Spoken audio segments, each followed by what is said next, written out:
My wife and I had been planning our New Year's Eve party for the last 3 or 4 months and had invited about 60 people that we know, about a half and half mix of her friends and mine. We had bought all the drinks, food, and party favors over the past couple of weeks.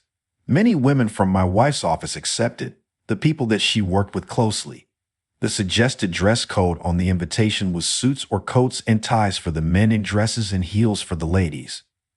On the day of the party, a few of my wife's friends came over early to help set up. The first arrived around 7 o'clock p.m. and began drinking and having a good time. My wife had bought some clips for the table and asked us to attach them to some of the tablecloths so they wouldn't move.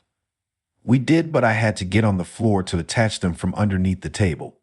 I got on my knees and tried to attach the clips, but could not get it. I then noticed that my wife's friend was standing right beside the table and her high heels were pretty close to my fingers. I thought that I might be able to get a quick finger trample. I kept trying to get the clip, but kept my hand on the ground by her foot. 3 other women arrived at that time because the next thing I heard was the women screaming hello at each other like they had not seen each other in 10 years. I looked down at her shoe while she was jumping up and down and slid my finger under her heel. I should also mention that she was wearing 3.5 black patent high heels with the bell-bottom heel. She came down hard on my pinky finger, so hard that I almost screamed but didn't. She kept doing this for about 5 seconds, not realizing what she was stepping on with her heel. She then came down for the last time and landed on the same spot as when she first landed, right on my pinky. Still, she didn't look down as she was saying hello to her friend. She then started shifting her weight on my pinky, and I was in so much pain. She stood with all her weight on my pinky while scratching her leg with her other foot. She tilted up on her heels with both feet for a couple of seconds.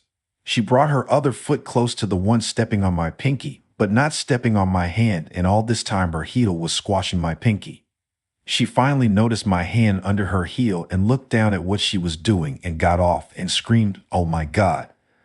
I have been stepping on your hand for all this time." I said, "Don't worry about it," and smiled at her. I then concentrated on the table, but had to get on my back and reach from underneath the table.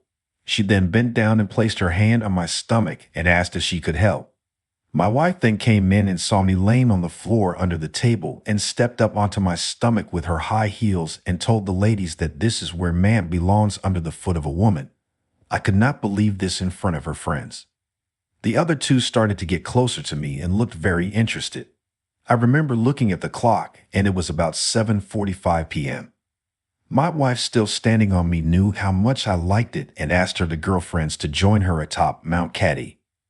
They were very skeptical at first and said that it was okay. Then the woman who had been stepping on my pinky came over and said to my wife that she had just stepped on my finger for a couple of minutes while trying to attach the clips to the table. I then felt a kick to my ribs by her and then felt my wife dig her heels into my chest. The lady watching could not believe what was going on, and neither could I, for that matter. My wife then told her friend to jump up on my chest to really hurt me. Her friend came up by stepping on my arm and stepping on my upper chest. She had never done this before and was really digging her heels in. My wife's other friend, then starting to get into it, started putting her foot on me and stepping down in various areas of my arm. My wife then told her to turn around and lift her heels up in the air and told me to put my arm under her heels. I did, and my wife told her to step with all her weight on my arm.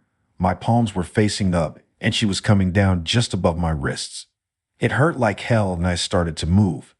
Not a good idea.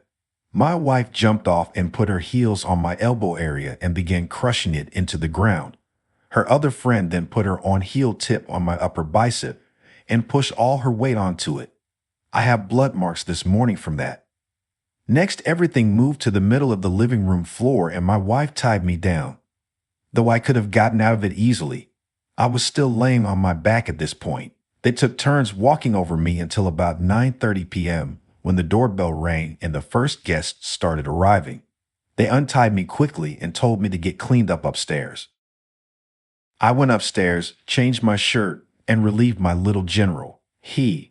My wife then came up and asked how I liked it, and I guess she could tell from the look on my face that I had, and told me if the occasion ever came up again, she would try to fulfill my desires.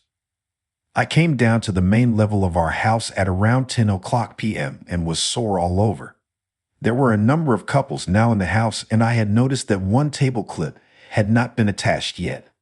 I went over attached it very quickly, and when I came to my feet, one of my wife's friends, the shy lady, was there standing beside me smiling.